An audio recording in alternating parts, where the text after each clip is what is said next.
Wawila tanga matin Arizona kuyo wadonji county ma Migori. Tulo mar siasa pod medo mana nyanyore lele county ma Migori. Ango matimu jo Migori. Nyoro ka e gwengo nogo manyatike. Mano Makalda ka. Jumapil ka. Jo miwacho ni dwa laro komo nogo ma Makalda.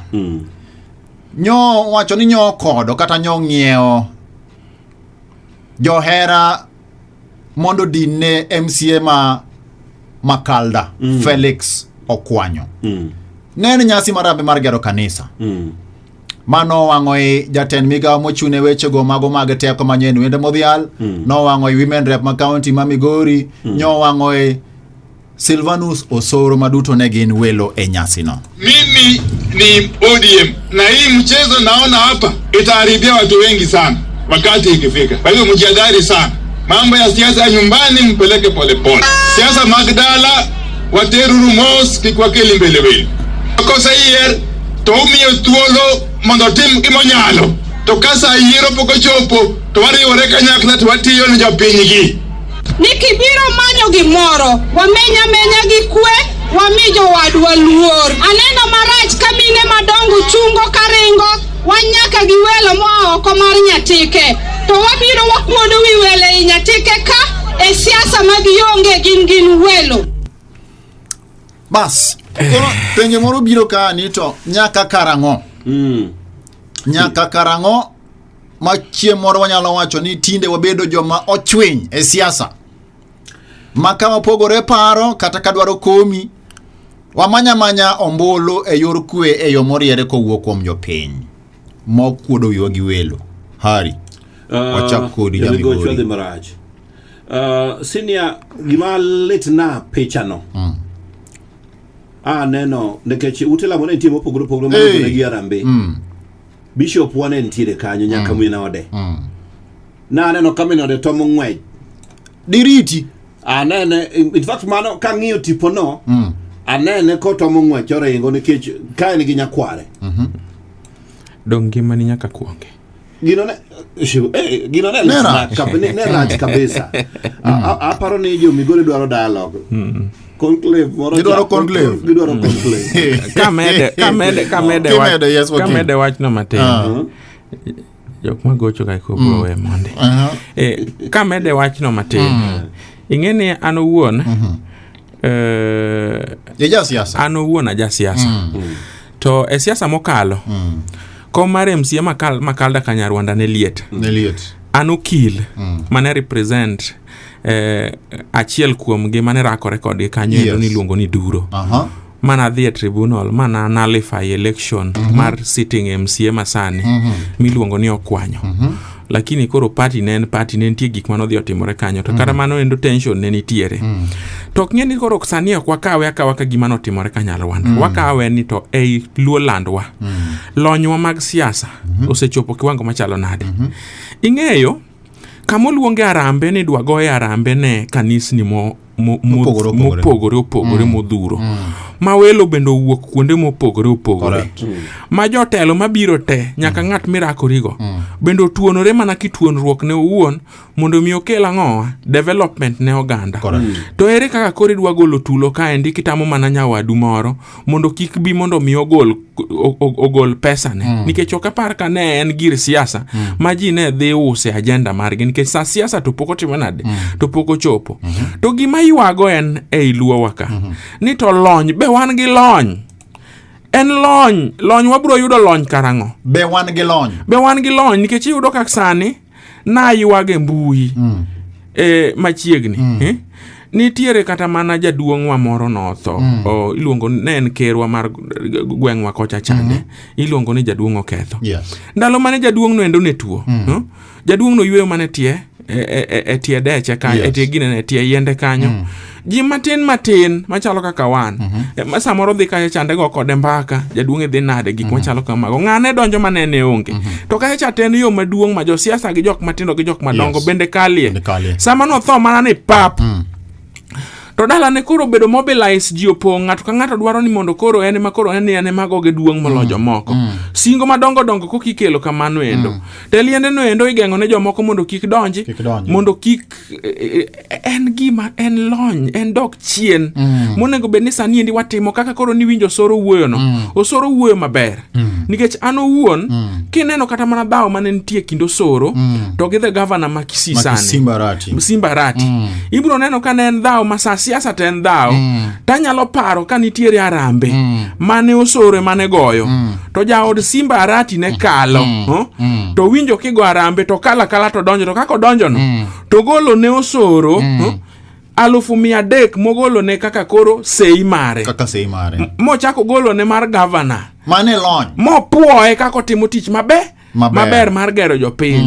Mane lony. Mane chwiny. Ineno jowa giendi ko gik ni koro ji owuok ni koro ji dwa dhi gero kata mane school moro. Ji owuok kata ni dhi go Arambe kamoro. Ji owuok kata ni dhi los kamoro ma en koro en communal affair. Giriwore kanyakla. Benitiere chance Ibro yudo kaka koro an. Ka ogik ni oluong wa Arambe kata for example gi mujumbe matiyo Rangwe. Te yudo ka samoro en guest of honor to keta deputy guest of honor. Uchopo samoro ka une gari adi. Achiel. Pachu ki siasa to pogore lakini chieng' no ten mana chieng' migere gige ang'owa gige jopiny. Chieng' no wadwaro ni mondo nyithiwa ochok pesa odhi sikul. Mane siasa chieng' mwachopo kanyo. Chieng' mwachopo kanyo to waluonguru diek wayang. To joluo wan mabor. Wang'eyo ni siasa en gorwok. Siasa en abduction. Siasa en yanyruok. Mana achiel kuom gima seche mapok waloko. To adieri kuma wadhiye onge. Jok modong buro dhi adhia mbele. Giburo losa gik moko. To kuma wadhiye onge. To made wakete ranyisi. Makare nikech ja siasa wa maduong' mogik mwaluwo mowang' temo somo kaka siasa ne otimo en Raila Amolo Odinga. An owuon nyaka chak luwo Raila Amolo Odinga kang'iyo. Pok aneno kama Raila Amolo Odinga obed accused ni ogolo digunso odhi ochwado ji e rally mar ng'achielo. Pok aneno. Pok aneno ka ogik ni oluong Raila Amolo Odinga kaachiel gi ng'at ma githegore godo kata ndalo ma girakore madongo ka. Ni gidhi e function moro ni to ng'ato rakore gi wadgi. Pok na neno. Kendo kogik kanyo tibiro yudo kata weche miwacho gin weche moyier, weche mag hera. To wan to kopo ni iwinjo ka ng'ato keto nyaka probox 30 ni ng'ane to kik donj ka. Iwe mani ng'ano ine mani nege mondo dhi tim kode misango ka en liel. Joluo wabeduru piny, we need to retreat and have a honest conversation on how we are going to proceed and do our politics. And one thing gima remind gaji, seche ma ine telo, ni nyalo yudo pesa moro matin mi nyalo haya go guns kidio godo jok moko achiel 2 3. Ng'e maber ni telo ok sikie.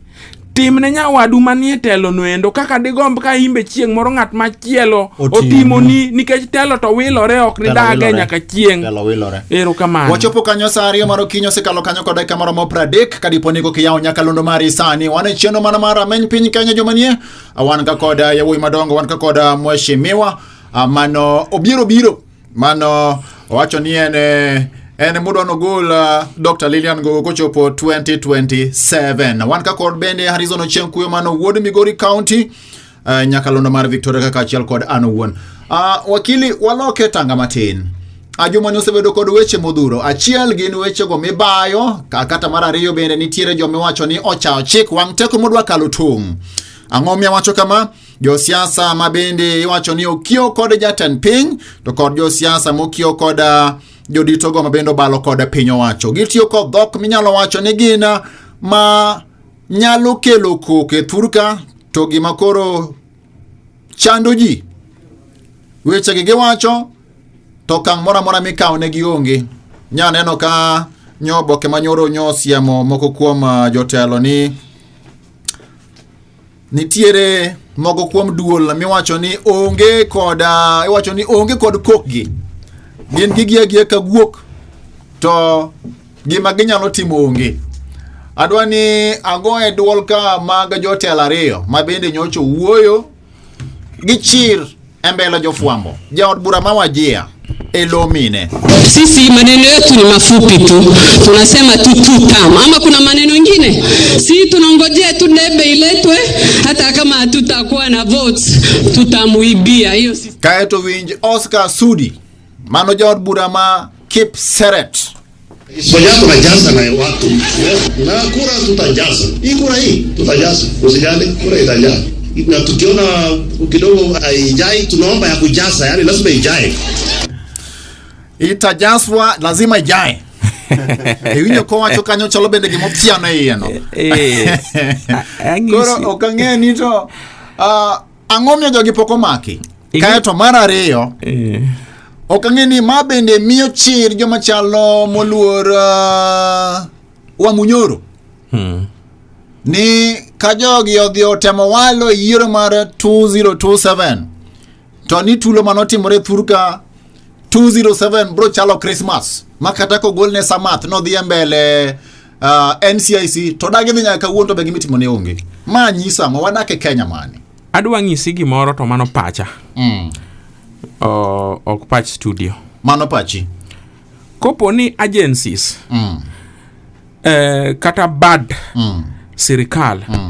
Mochung'ne luwo weche machalo kamano. Yes. Majok machalo kamano endo onge action mokawnegi. Ma gidhi giwacho gigo endo monuore e ito ganda. To jok mamoko kande be ondo ochako wacho ni wang' ni to kukwalo. To udwa neno dhaw mane pok udwaro yudo. Kowe jogo bo chako wacha kamano ma election ochopo. I am telling you without fear of contradiction, dhaw bro wuok e Kenya. Dhaw nyalo wuok e Kenya. Ok ni nyalo wuok. Di wuok. Ingeni adieri wa wachuru. Kopo ni weche go ema nyaka wachre ni onge gimotim. To jogi be nyalo go akorgi ni wang' ni teme uru to udhi neno dhaw mane pok udwaro yudo. Yani dhano siemra ng'isi gimoro achiel. Chon kane watin kani thuowa ni ka okedi motiketo kama. Ng'ate ko mulwi wadgi pak. Idoge ling. Ng'ate ko nyon tie wadgi. Oya nyini ang'o ameru. Iwache dieri konyono okwongo na nyono tipo maka to jolwar piny. I want to be very honest with you. Jathek kata agencies mag thek mokete Kenya ka must be compelled. Kendo ka ndie madware jok moko mineno civil societies ka. This is the time they should go to court and compel the agencies to take action and declare some people who are parroting like Oscar Sudi to be unfit to hold public office. Because those are the same words that they used to sanction Rigathi Gachagua on issue of shares. Yes. And I am telling you without fear of contradiction, this is not the first thing I'm predicting. Na predict ka bedo ka, achaka predict ka antire KTN. Nijo Gen Z, buro donjo madhi chwad members of parliament e od bura. 1 month before it. 1 month before it happened. I'm telling you here, if that is the trend we are going to play our politics, my dear friends, start transferring your family from this country. That should not happen and it should not be allowed. But last but not least, on the question mani penja, gimani penja, ango akelo tulo? Ango makelo tulo? Ango akelo dhaw? Adieri mar kende king'iyo kata mana saba kaka notimore. Saba mawang'ni ne rach kata molo saba owuon. Ne rach. Mano ng'isi 2027 gik moko nyalo bedo maricho matin kopo ni an kod in ok watimo gimoro. Ng'iso ni nyaka wabed piny mondo watim gimoro. Jo siasa wa kata mawaluwo ng'eny gi okolonye weche magiwacho. Nikech ibiro yudo ka jasiasa wacho mana niya en mana wan. Seche miwinjo ka jasiasa ne wuoyo to wacho ni sisi kama jamii ya Wajaluo. Machielo chako wacho ni sisi kama jamii ya Wakisii. Machielo wacho ni sisi kama jamii ya seche miwinjo ka koro jiwe sisi kama to otieko gi jamii hii. That is an incentive. Nikech one family machielo cha they feel excluded. Kendo ginge maber ni president mubedo ok en president mar oganda, en president mar family motimore nade kata that congregation mo comprise on that presidency. That should not be the case. We should actually drive a movement to sensitize people, including the president of Republic of Kenya need to be sensitized that the moment he took oath of office he became the president of everybody, including the president of the person manolawe wana wa molo wecha. Hero kama we makeke kanyo matin. Aduogi iri wuod Nyakach migosi Alma Tokongo machiegni Nyakalondo mar Victoria ng'eni bende ni moke jam te wacho ni kata moke jam kama nyaka chopi ma jopiny winj duonda machiegni Nyakalondo mar Victoria ageno ni iwinjo twak kaka yo chiek Nyakalondo mar Victoria machiegni. Erokamano. Mokwongo ago mos awuok Nyakach. To kawuono be okinyi masani jam ng'eny. To be karinge ng'wech mara iritete. To achopo Kachok. Yes. Tapo makatielo mar gari machien. Tielo muoch. Omuoch. Hey, mos. Koran bende kaka chung taketa gari no e bath ndara kanya weya Nyasaye mabiro rito. Mos. Wan Nyasaye mosebedo kodwa. Mos ahinya. An winjo twak kochakore. Yes. Mokwongo adwana kel kuyo makende mar oganda wa kuom lalo mama maratego mama Phoebe Asiyo mabe Nyakach nyarwa Nyaragoro mane nyarwa manokwongo yudo mbunge kamine pokno yudo thuolo mar bedo mbunge no. Omiago ne jokarachuonyo mos kod piny ngima gi Kenya mangima kuom wito mama maratego mama manotiyo n'oganda wa kabisa kendo story mare duong' ahinya. Mar ariyo awinjo kowacho ni weche moko nyotimore Migori. Adwana wachi ni sani wan kaka oganda matindo wan mosebed kitiyo kodwa kendo siasa manya winjo kotimore Migori no ken siasa maber manye MCA ochopo kamoro tigeng'e odinne nya neno ko ng'ato tingo nyako jalo ojalo beti maduong' kabisa mochom moro toke ni ogor nyaka chuma. Ok en gima ber ka young people nyalo tigo for the benefit of jomamoko e siasa. Koro kudwa her kendo wadwaro ni siasa mwagoyo wan kaka oganda obed siasa mar kwe, ok siasa mar sigu, ok siasa mar mirima kata siasa mar ayany. An kaka Albert Okongo e North Nyakach kuma antiere iluonga ni Pinda Rombi. An siasa magoyo ma siasa mwadwa ni wagoyo Kisumu County gi Kenya maduong'. En siasa mar kwe ni mabiro teri kamoro. Siasa mar kwe. Mabiro teri kamoro. Mheshimiwa winjo wach ma bende ne twak ne ochache studio kama ne waloso kod Mheshimiwa Clifford Obiero. Dhok migolo kod jo siasa to onge kumora mora migolo negi to king'iyo dhok gi gine dhok ma bende osemiyo piny Kenya olwar e gik manotimore higa mar 2007 higa mar 2008. Dhok gi pod dhi mbele gole kod jo siasa bende ni e piny owacho gole kod jo siasa bende ni oko mar piny owacho. Wachomo kanye winjo dhok ma Clifford Obiero wacho ni kaka wadhi ni kochopo 2027 chak dar chon. Adwana wach ni kaka wadhi makare. Kendo oganda Kenya waseneno siasa masani wuok, siasa mar ayany, siasa mar mirima, siasa mar nyiego kendo mar sigu, siasa mar chiko ji lweny. Ok wanyal bedo kamano. Asebedo ka awinjo ka jomiluongo ni Wamunyoro ka gisebedo ka giwuoyo mang'eny kendo giwacho weche malit. Yes. Kendo chiemoro na winjo ka jatendegi manotheche Migosi Rigathi Gachagua. Yes. Nyocha wacho ni ka ji otugo to biro chalo kaka 207. Adiera kwa paro gima notimore 207 to kwadwar ni mondo wadoge kendo kaka oganda. En gima notimore kendo en gima lit ma pod jowa gino wegi ng'ol. Nitiere joma nitiere mier magionge go nyaka wuono. Omiyo ok daher ni siasa no dhi mbele to gima adwana wachi ni aseyo migepe mochung'ne riwo oganda. Weche gi gisebedo ka giwinjo kendo gileng'a. Weche gi gisebedo ka giwinjo to onge gima gitime. Weche gi gisebedo ka giwinjo to onge chik ma gikawo ne ji ailago mawacho weche go. Wadwan mondo jomochung'ne ratiro mar oganda kata police DCI mondo wuog oko mondo jogo mondo kawnegi chik mager mondo chikno obed ranyisi oganda wa manyalo puso dhogi. Erokamano. Nikech gimiwacho gi dhogi manegi manie chunyi. Kamano. En kanyo sa ariyo mar okinyi osekalo kanyo kod dakika maromo 40 to kod adek. Agombo mondo mi bang' thuolo machuok kende wakawe simb jopiny komakore kod weche gombeni wasetime twaka. Kata kamano kaka nasenyisi wan ka kod Mheshimiwa Clifford Obiero mano wakili kendo aja siasa mawuok e kaunti nogo Migori Karod Buro nogo Marangwe kaachiel kod Mheshimiwa mano Albert Okongo jawala kendo ja siasa mawuok e woda nogo mano ma North Nyakach e sub county nogo mano ma Nyakach. Kapok wakawo simo nitiere bende wach momakore kod mana wach achiel no.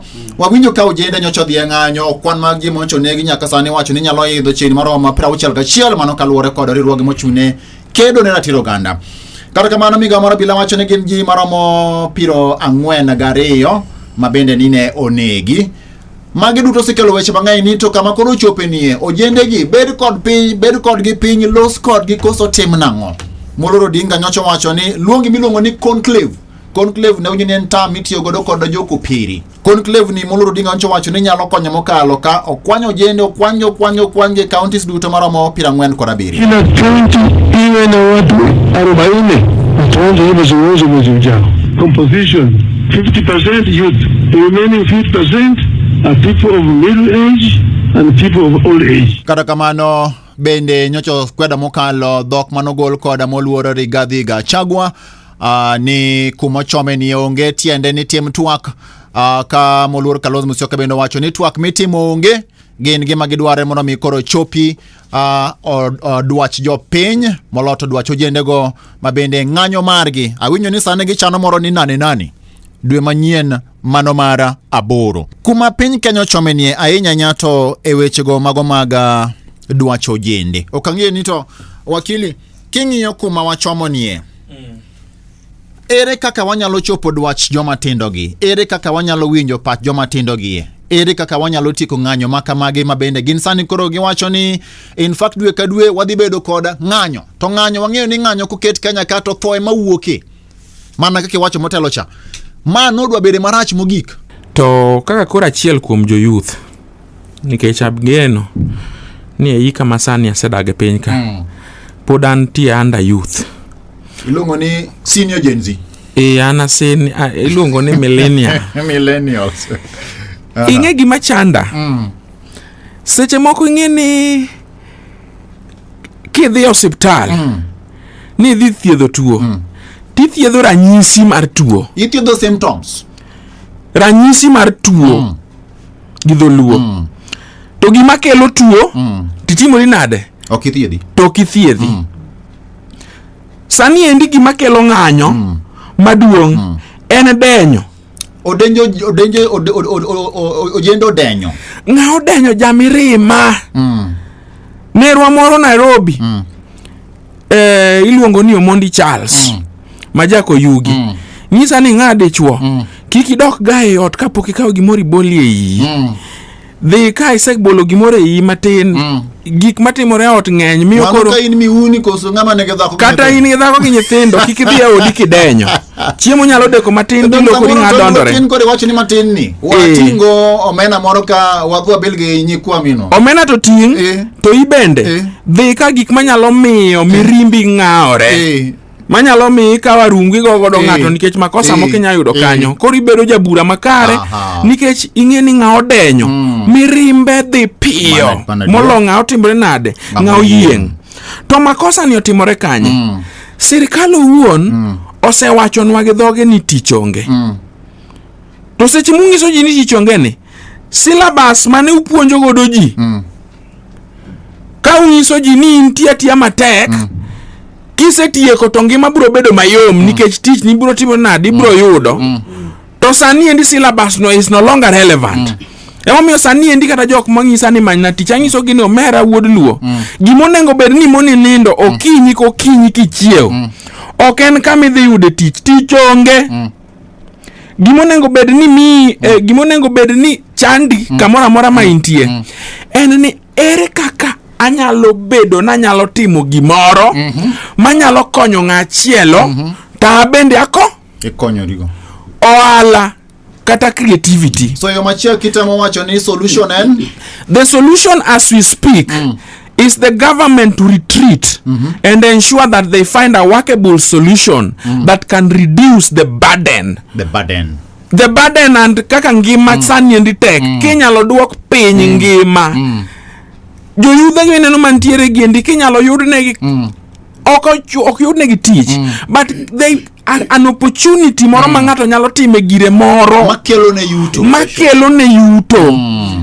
gine makelo ng'anyo. Kaso jok mineno madhi e street ka be most of them gin jok ma idle nikech yudo ka ng'ato yietho adieri kenindo kech pile adieri ka frustration janyuol ni tuo dala ok inyal oro pesa noolo loan kopuonji godo koro in sani chalo persona non grata kidhi ni dhi ng'anyo to ng'anyo kuno itima ng'owa, let it come, you will still die anyway. And that is the thing we must correct. One thing that we must correct is how are we ensuring that our youths be averagely, not extremely comfortable, but just averagely comfortable so that they can have dignity. Ero kamano. Mheshimiwa Okongo, ipogori paro gi wakili Obiero? Adwa na wachi ni gima chando joma tindo en ngima mong'awore ne wan. Ngima ong'awore. Ngima ni ong'awore ni mokuongo waonge joma tindo dwaro gima iwacho gi wanya wacho ni gidwaro gima yot. Ngima masani joma tindo dak idwaro gima yot ma gibedo gi pesa fuku, gibedo gi ngima maber, ginyalo rwakore maler. Ginyalo bedo sani joma tindo king'yo percentage mar joma tindo nyathi manyotieko sikul nyoro nigi simo makata an madwaro komni okanyal to simo maduong' ne yudo ni gin gidwaro data to data no en pesa mang'eny mitiyogo koro ngima ong'awore. To gimomiyo ngima ong'awore en kama sirikal modonjo ni nodhi oketo singo mang'eny ne japiny. Singo mok nyal chopi. Singo noketo mang'eny moganda matindo nogo kura ne sirikal ne ka ging'e ni singo go biro chopo. Ne wacho ni biro chopo ni kibiro nyaka but radio ka station ka te yudo mana wifi manono. Kabiro ka ndi yari to kata wifi no kapar ka ne kata unsa moro nyau mana diel. Ne giketo singo ni biro bedo e chichini mopogore an katito kumae kata wifi no. Koro singo go no bio oketne jowa to jowa matindo no donje gini. Solution koro jowa matindo igi owang' ni singo ok cham. Gimichamo en pesa to gi tich. To kama go onge piny dhi kune. Mae momiyo joma tindo sani koro wuok e barabara kendo gitimo gik mineno gitimo ni. Solution maduong' manyalo konyo jowa oganda duto te obed joma tindo obed joma dongo ne ngima mondo dog piny. Ngima dog piny ka mafuta cha odwok piny. Sama odwok mafuta piny to nengo gimoro amora is affordable. Dok chien. Yudo ka mkate dok chien, mogo dok chien, gik moko dok chien.